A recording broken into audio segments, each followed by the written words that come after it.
Police shocked by what they found in Heather Rich case. In the quiet town of Warra, a tragic story unfolded that shocked everyone who knew the victims and the suspects.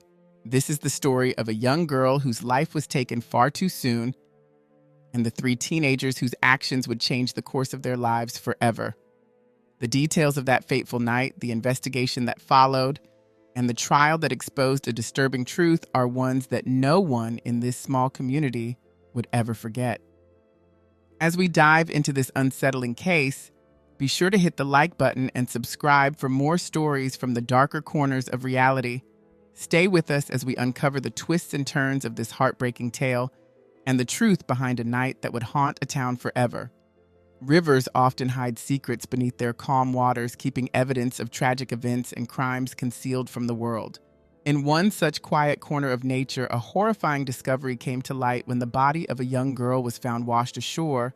Her face was unrecognizable, leaving behind more questions than answers. This shocking event sent waves of fear and sorrow through the small, peaceful town of Warra, Oklahoma, a place where life was simple and everyone knew each other by name. Warra was a close-knit community with a population of just 2,000 people. Nestled in southern Oklahoma, the town was known for its friendly atmosphere and slow pace of life. Neighbors often looked out for one another, and trust formed the foundation of their relationships. For a town so used to peace, the discovery of the girl's body was a horrifying blow. It wasn't just the tragedy itself, but the mystery and violence surrounding it that shook the town to its core. This was the kind of story that would forever change Warra and its people, leaving a lasting shadow over their quiet lives. Among Warra's residents was the Rich family, a household many in town knew well. Gail and Dwayne Rich lived with their 4 children, 3 sons and their only daughter, Heather. Heather was the heart of the family, a lively and beautiful 16-year-old who brought light to everyone around her. She was outgoing and full of life, with a kind heart and an adventurous spirit. Her energy made her stand out in a small town where everyone seemed to know everything about each other. Heather was a sophomore in high school, excelling both in academics and extracurricular activities. She was on the cheerleading team and enjoyed the camaraderie that came with it. Despite her popularity and success, Heather was also navigating the challenges of being a teenager. Like many her age, she was beginning to test the boundaries set by her parents. Her love for excitement and exploration often clashed with the rules at home, leading to typical arguments between her and her family. Still, her bright future seemed certain to everyone who knew her. In the fall of the 1990s, however, tensions arose in the Rich household due to an unexpected problem. Heather had run up a $300 phone bill, a staggering amount for the family, who were already struggling to make ends meet. Dwayne, Heather's father, had been injured in a serious transformer explosion while working as an electrician. His injuries left him unable to work and in need of costly medical treatments and surgeries. Gail, Heather's mother, had to work extra hours to keep the family afloat, making every dollar they earned incredibly valuable. When the phone bill arrived, Gail was furious. She argued with Heather about her excessive phone usage and lack of consideration for their financial situation. For Gail, it wasn't just about the money. It was about teaching Heather responsibility during a time when the family was under immense pressure. Heather, however, was just a teenager trying to navigate her growing independence, not fully grasping the weight of their financial struggles. Little did anyone know this seemingly ordinary family disagreement would be one of the last moments of normalcy before their lives changed forever. Dwayne was a patient and understanding father, always more willing to see things from Heather's perspective. He knew teenagers could be impulsive and emotional, but he also believed this was an important lesson for her to learn. Heather needed to take more responsibility, especially considering their family's financial struggles. Despite his calmer demeanor, he agreed with Gail that Heather's actions couldn't go unaddressed. However, the tension from their disagreement lingered, and the house fell quiet as the family went to bed, but the unresolved conflict hung in the air. The next morning, October 3rd, Gail resumed her usual routine, waking her children for breakfast. It was a normal start to the day, or so it seemed. However, Heather did not join her brothers at the table. Gail initially dismissed it as typical teenage behavior. Either Heather was still angry from the night before or simply oversleeping. Gail figured hunger would eventually bring her daughter downstairs, but as the minutes ticked by, Heather remained absent. A sense of unease began to creep in. When Heather still didn't show, Gail decided to check her room. She expected to find her daughter curled up in bed, perhaps sulking from the night before. But when Gail opened the door, her heart sank. Heather wasn't there. Her bed was empty and untouched. Panic began to rise as Gail and Dwayne realized their daughter was missing. Heather had never run away before, nor had she shown any signs of wanting to leave her home or her life in Wara. She was a dependable student, cared about her appearance, and was always prepared for her day. To leave without packing any belongings or even a change of clothes was completely out of character. Desperate for answers, Gail and Dwayne immediately began calling Heather's friends, hoping she might have spent the night at one of their houses. Perhaps she had sought comfort after the argument, but one by one, the friends denied having seen her. None of them knew where she was, and some hadn't even spoken to her the previous evening. The Riches' concern quickly escalated into fear. Something was wrong, terribly wrong. Heather was not the type to disappear without telling anyone, and with every call, her parents became more frantic. With no answers from her friends, Gail and Dwayne rushed to the sheriff's office to report Heather missing. They explained everything: the argument, her absence at breakfast, and her uncharacteristic behavior of leaving without her things. However, their concerns were met with indifference. The police, accustomed to dealing with rebellious teenagers, assured the Riches that Heather had likely run away to cool off after the disagreement and would return soon. They dismissed it as typical teenage rebellion, explaining that they couldn't officially consider her missing until 24 hours had passed. For the worried parents, these words were far from comforting. Frustrated by the lack of urgency from law enforcement, Gail and Dwayne decided to take matters into their own hands. They began searching the town themselves, determined to find their daughter. They went door to door, speaking with Heather's friends, neighbors, and anyone who might have seen or heard from her. They retraced her steps, hoping to uncover even the smallest clue. As the hours passed with no sign of Heather, their worst fears began to take hold. The small, peaceful town of Wara had suddenly become a place of dread and uncertainty for the Rich family. Gail and Dwayne tirelessly retraced Heather's steps, searching for anything: a clue, a footprint, a memory from someone in town that could help them find their daughter. They went to familiar places Heather might have visited, such as the local park, the school, or even a few quiet spots where she liked to spend time alone. Despite their relentless efforts, there was no trace of Heather. Each passing hour added to their growing fear that something terrible had happened. The absence of any leads left them feeling helpless, yet they refused to give up. Desperate for answers, the Riches turned their attention to the people closest to Heather, focusing first on her friends and anyone she might have been romantically involved with. One of the first people they contacted was Randy Wood, Heather's ex-boyfriend and captain of the high school football team. Although their romantic relationship had been short-lived, Randy and Heather had remained on friendly terms. Since he was one of the last people to have significant contact with her, the Riches hoped Randy could provide some answers. However, Gail's conversation with him left her deeply unsettled. Randy's responses seemed oddly detached, as if he were reading from a prepared script. He avoided details and showed little emotion, offering only vague answers to Gail's questions. What disturbed her the most was his lack of concern. While most of Heather's friends were visibly worried, Randy's behavior was cold and dismissive. Gail couldn't shake the feeling that he was hiding something. His strange demeanor left her with more questions than answers, fueling her. Next, Gail and Dwayne reached out to Josh Bagwell, Heather's current boyfriend. When Gail called Josh's house, his grandmother answered the phone. She claimed that Josh was asleep after attending a party the previous night and refused to wake him, despite Gail's insistence. The grandmother's defensive tone and unwillingness to let Gail speak directly to Josh only deepened the Riches' unease. She insisted that neither she nor Josh had seen Heather and ended the call without offering any useful information. The conversation left Gail feeling increasingly suspicious, but with no proof, she and Dwayne were forced to keep searching. Despite their growing suspicions about Randy and Josh, neither of them admitted to knowing anything about Heather's disappearance. With no other leads, Gail and Dwayne widened their search, driving through neighboring areas and asking anyone they met if they had seen Heather. They checked gas stations, diners, and remote roads, hoping for even the smallest clue. But their efforts were in vain. Days turned into a week, and the emotional toll of their relentless search weighed heavily on them. Every moment that passed felt like a missed opportunity to bring Heather home.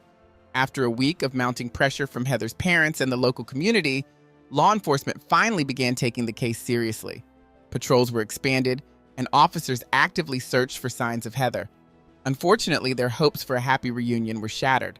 While patrolling near the Texas border, police officers discovered a body floating face down in a river. The body was partially submerged in muddy water, and layers of dirt clung to the surface as though someone had tried to conceal it. When the officers pulled the body ashore, the horrifying truth began to emerge. The officers who discovered the body were met with a horrifying scene. The victim's face was so badly disfigured that no features could be recognized. It was evident that the injuries were caused by a close-range shotgun blast, with buckshot wounds covering much of the body. The brutality of the attack shocked even the most experienced officers. Whoever had committed this act had gone to great lengths to ensure the victim could not be identified. News of Heather's tragic death spread quickly through the small town of Warra, leaving its residents in a state of collective grief. The murder of such a bright and promising young girl devastated the community. But it wasn't just the loss that shook them. It was the shocking and violent nature of the crime. Warra had always been a peaceful town, and such brutality was unheard of. Heather was well known and loved, a cheerleader and a good student who had touched the lives of many. The thought that someone could harm her so cruelly was almost too much for the townspeople to bear. As residents struggled to make sense of the tragedy, conversations across Warra turned to speculation about what had happened. People gathered in diners, churches, and schools, sharing their disbelief and sorrow. The questions on everyone's mind were the same. Who could have done this, and why? Heather's murder cast a shadow over the town, and fear began to replace the trust that had once defined the community. Parents became more protective of their children, and everyone looked at each other with suspicion, wondering if the perpetrator could be someone they knew.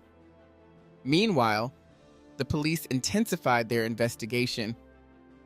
They began questioning Heather's friends, focusing especially on those who were closest to her in the weeks leading up to her death. Heather's ex-boyfriend, Randy Wood, was one of the first to draw attention. As the captain of the high school football team, Randy was well known in Warra, but his calm and collected demeanor didn't. That night, the trio had planned to meet at a trailer near Josh's house, a location often used for their late-night gatherings. It was a place where rules didn't exist and the group could indulge in reckless fun without supervision. Alcohol, loud music, and occasional drug use were common at these gatherings, and Heather, though cautious, had attended a few in the past. For her, it was a way to explore a side of life that felt thrilling and different from her usual routine. Little did she know the decisions made that night would lead to a tragic turn of events.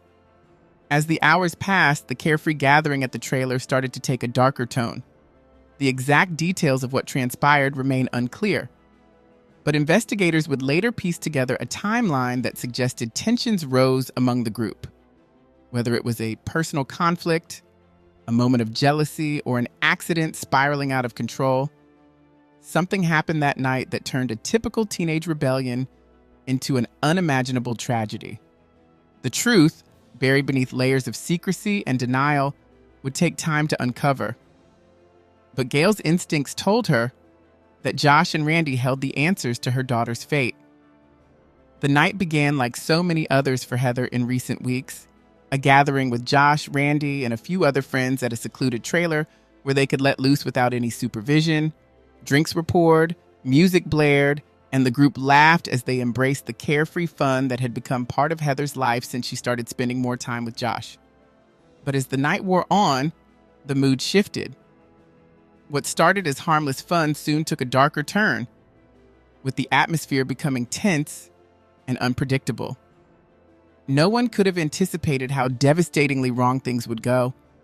As investigators delved deeper into the events of that night, they discovered that the timeline of Heather's disappearance pointed directly to this gathering. Witness accounts were inconsistent, with some attendees claiming to have seen Heather leave early, while others couldn't recall seeing her leave at all. Randy and Josh became central to the investigation, but their statements only added to the confusion. Their accounts of the evening were eerily identical, down to the smallest detail. While this might have seemed like cooperation, it felt rehearsed, almost too perfect to be truthful. Both boys denied knowing what happened to Heather after the party and insisted they had no involvement in her disappearance. Despite their assurances, their calm and detached behavior struck investigators as odd, especially given the circumstances. They lacked the concern or distress one would expect from people close to Heather. This lack of emotion, combined with the precision of their statements, led police to believe that Randy and Josh were hiding something important. Meanwhile, forensic analysis of Heather's body revealed horrifying details that shed light on the brutal nature of the crime. The autopsy findings painted a chilling picture. Heather had been shot 9 times at close range with a shotgun. 8 of the shots hit her back, while 1 struck the back of her head. The sheer number of wounds suggested a calculated act driven by rage or a desire to ensure that she didn't survive. It wasn't just a crime of opportunity. It was an act of violence carried out with deliberate intent.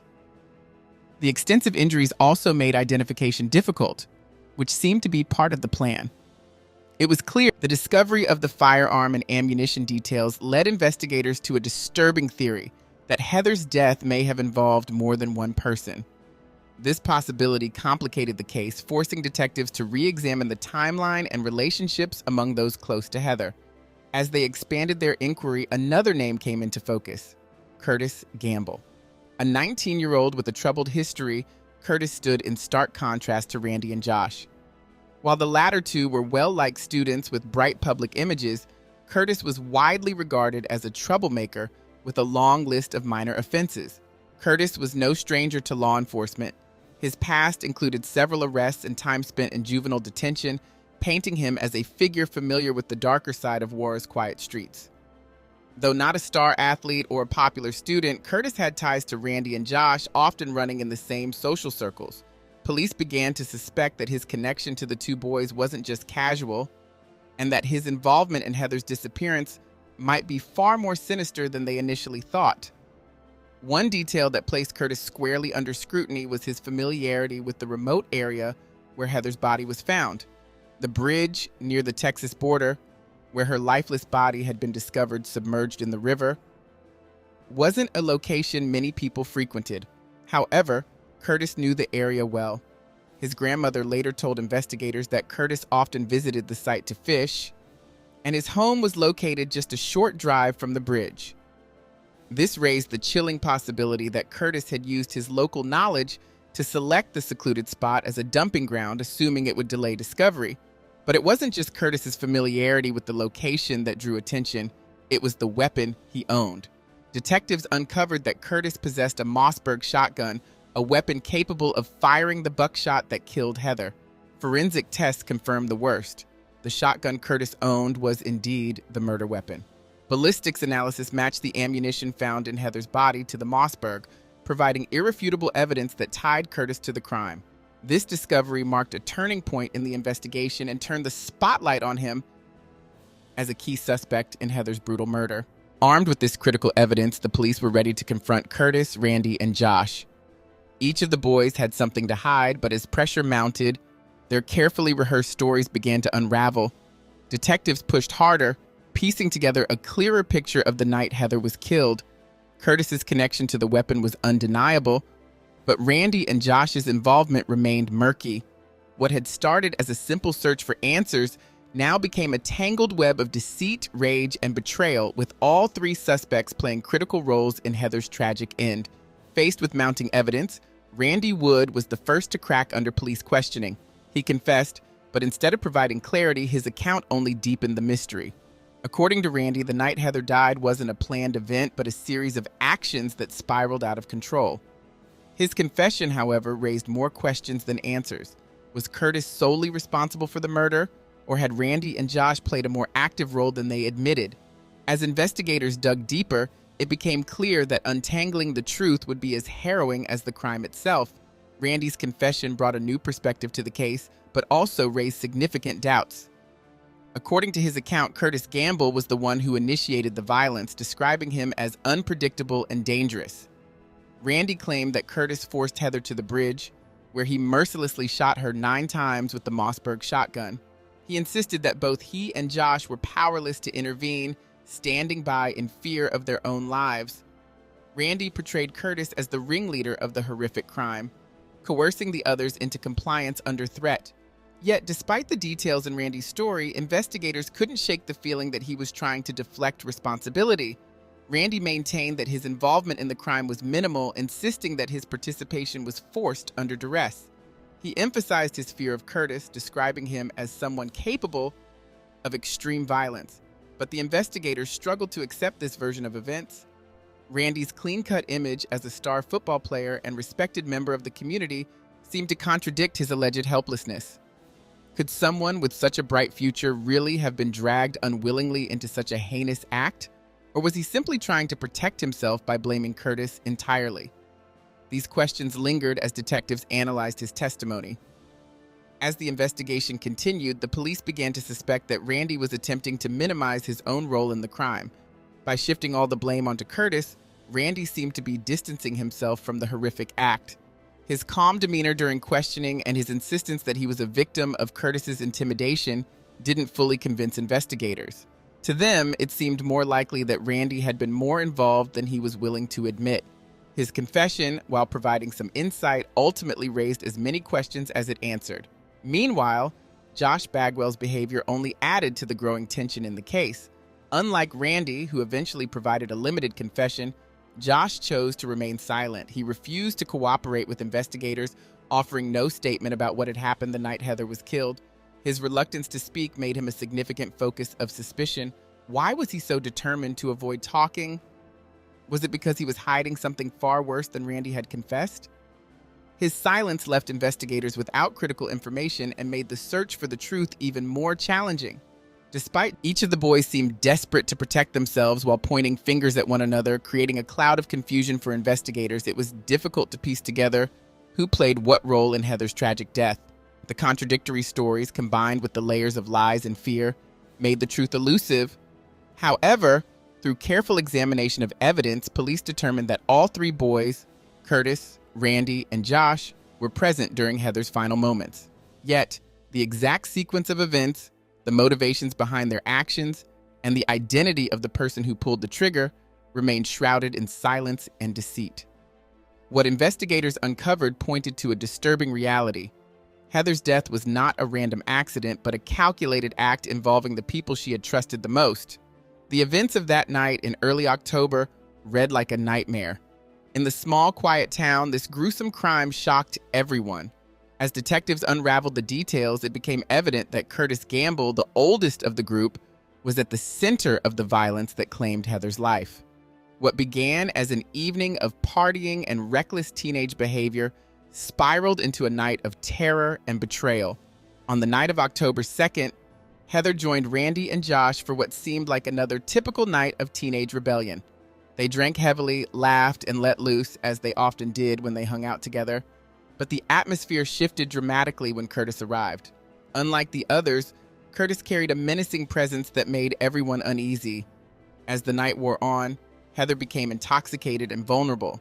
Curtis, seizing the moment, attempted to exploit her weakened state. When Heather resisted his advances, it sparked a series of events that would lead to her tragic demise. Heather's resistance enraged Curtis, who saw her as a threat. According to later confessions, Curtis feared that Heather might report his actions or try to escape and expose him.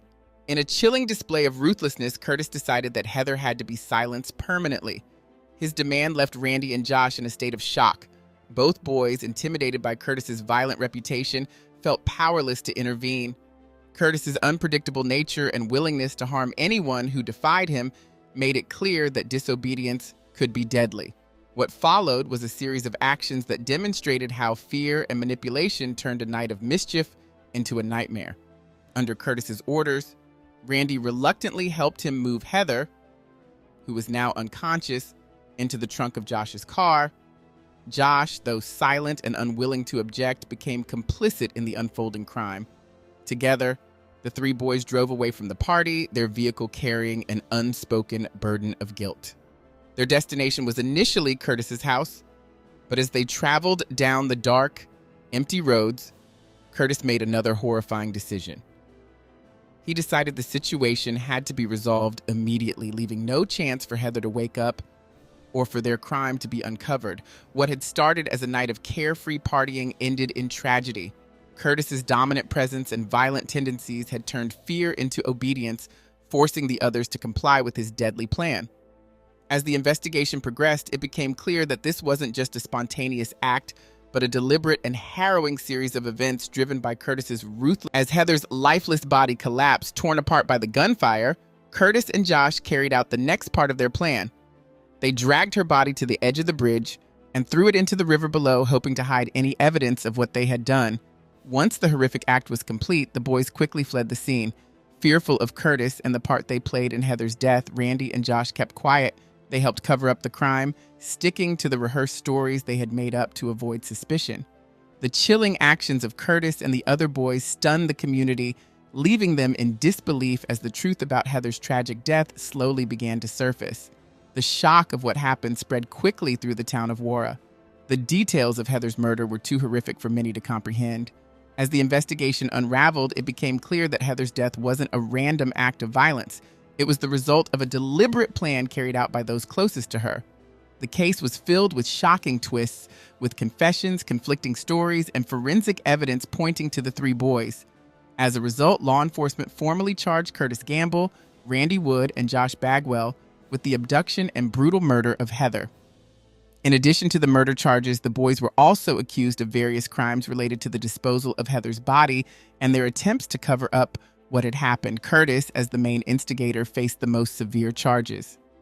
His violent history, his role in planning and carrying out Heather's death, and his use of the shotgun to kill her made his case particularly serious. Prosecutors were determined to bring him to justice, and they worked to ensure that he faced the full consequences for his actions. At the end of the trial, all three teenagers were convicted of their crimes, but the sentences varied depending on their level of involvement. Curtis, as the one who initiated the violence, faced the most serious charges. Randy, despite his cooperation, was still held accountable for his actions, though the jury recognized that he had been coerced by Curtis. Josh, whose silence throughout the trial had raised suspicions, was also found guilty and received a severe sentence for his part in the crime. Throughout the trial, Heather's parents, Gail and Dwayne Rich, were present every day. They endured hearing the painful details of their daughter's final moments. Despite the unimaginable grief, their main goal was to understand exactly what had happened to Heather. For Gail and Dwayne, it was important to know the full truth, even if it meant facing their worst fears in the courtroom. They were determined to ensure that their daughter's story was told and that those responsible would be held accountable for their actions. Gail and Dwayne found some comfort in knowing that the lies had been exposed and the truth about what happened to Heather was now known. The trial had been painful, but it brought some sense of closure. They weren't looking for revenge, they just wanted justice for their daughter. The brutal way in which Heather's life had been taken could never be undone, but they could find some peace in the knowledge that those who had taken her life would now face the consequences of their actions. Gail and Dwayne found some comfort in knowing that the lies had been exposed and the truth about what happened to Heather was now known. The trial had been painful, but it brought some sense of closure. They weren't looking for revenge, they just wanted justice for their daughter. The brutal way in which Heather's life had been taken could never be undone, but Josh, on the other hand, was silent throughout much of the trial, and his refusal to cooperate with investigators made it clear he was trying to avoid taking responsibility. His lack of remorse and unwillingness to speak up about his role in Heather's death made the case even more troubling. Josh was also sentenced to life in prison, the same as Curtis. His silence spoke volumes, and the court saw it as an indication of his lack of accountability for the crime. The conclusion of the trial was an important moment for the town of Wara. The case had shaken the community to its core, and the sentencing marked a turning point. People in the town were left to process what had happened, and the aftermath of the trial was filled with mixed emotions. On one hand, there was relief that justice had been served. On the other hand, there was still shock over the brutal nature of the crime and the fact that three young men from their own town had been involved. For Heather's parents, Gail and Dwayne Rich, the sentencing didn't take away their grief, but it did provide some sense of closure. They could rest a little easier knowing that the people who had taken their daughter's life would never be able to harm anyone else. Although nothing could ever undo the pain of losing Heather, the fact that her story had been told in full was a small comfort. The trial had been a painful journey, but It helped them understand what happened, and they knew the truth would never be forgotten. In Warra, the case continued to spark strong emotions. People were torn between relief that justice had been done and horror at the details of Heather's murder. The town was left to discuss the verdict and try to make sense of the events that had led to such a tragedy. One of the biggest topics of conversation was Randy Wood's decision to testify. Some saw it as a brave act of atonement, while others felt that his involvement in the crime was still too great to overlook.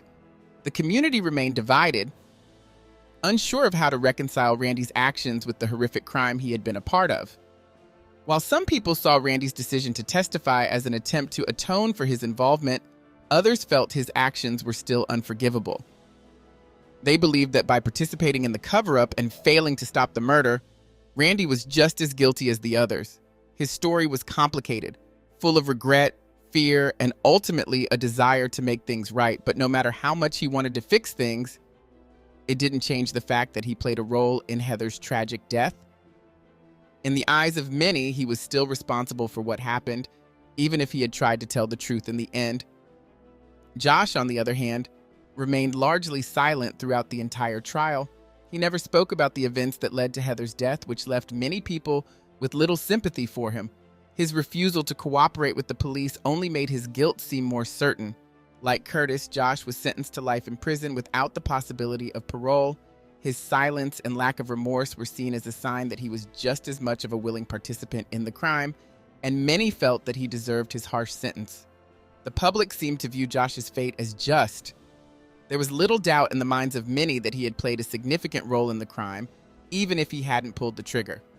His unwillingness to speak up or express regret left many believing that his punishment was deserved. While Randy's case was more complicated due to his eventual confession, Josh's refusal to engage in the process made it easier for people to see him as a clear accomplice to the crime.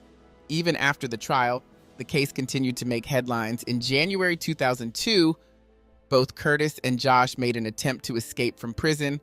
They tried to break free during the night, but their plan was quickly foiled. Both were captured and sent back to prison, which brought even more attention to Heather's murder. The failed escape attempt reminded everyone that the two young men, although the pain of her loss never fully healed, Heather's story lived on as a powerful example of the importance of truth and justice. Her family, particularly her parents, never gave up on making sure the truth was known. They wanted to ensure that those responsible for their daughter's death faced justice, even though it was heartbreaking to confront the reality of what happened. In the end, Heather's legacy became a lasting part of the community, a reminder of how a young life was taken too soon and how important it is to seek justice, no matter how difficult it may be. The tragic events surrounding Heather Rich's death serve as a stark reminder of the dangerous consequences that can result from teenage rebellion, peer pressure, and the hidden darkness within seemingly ordinary lives. It's a painful lesson about the complexities of trust, fear, and the impact of one night's reckless decisions. This case forever changed the lives of Heather's family and the town of Warra, leaving a lasting imprint on all who were involved. Thank you for taking the time to follow this story. Don't forget to like, comment, and subscribe to stay updated on more stories like this. Your support allows us to keep bringing you the stories that matter. Stay curious, stay cautious, and we'll see you next time with another story that will keep you thinking.